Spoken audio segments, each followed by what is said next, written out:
फसीले शहर से बाहर बुला के मारा गया, सभी के सामने इबरत बना के मारा गया। यह हुक्म था कि मुझे आग पर ही चलना है। मैं बेगुनाह था, फिर भी जला के मारा गया।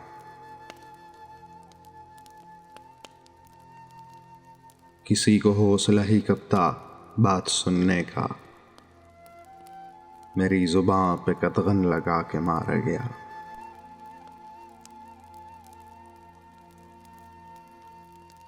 नजर मिलाते भी कैसे वो मेरे यार जो थे,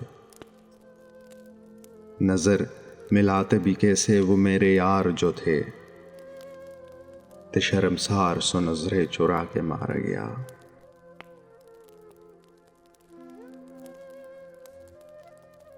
नकाब डाल के लाया गया मैं मक्तल में,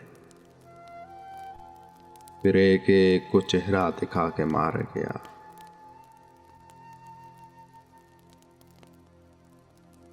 मुझे न देख सका कोई सच के रास्ते पे, मुझे न देख सका कोई सच के रास्ते पे, हसद के दश्त में सूली चढ़ा के मारा गया।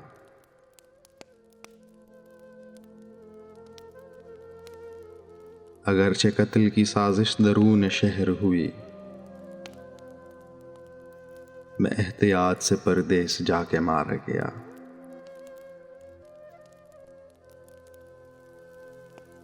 मेरे हरीफ मेरे अपने लोग थे दानिश, मेरे हरीफ मेरे अपने लोग थे दानिश, ये राज कत्ल से पहले बता के मारा गया।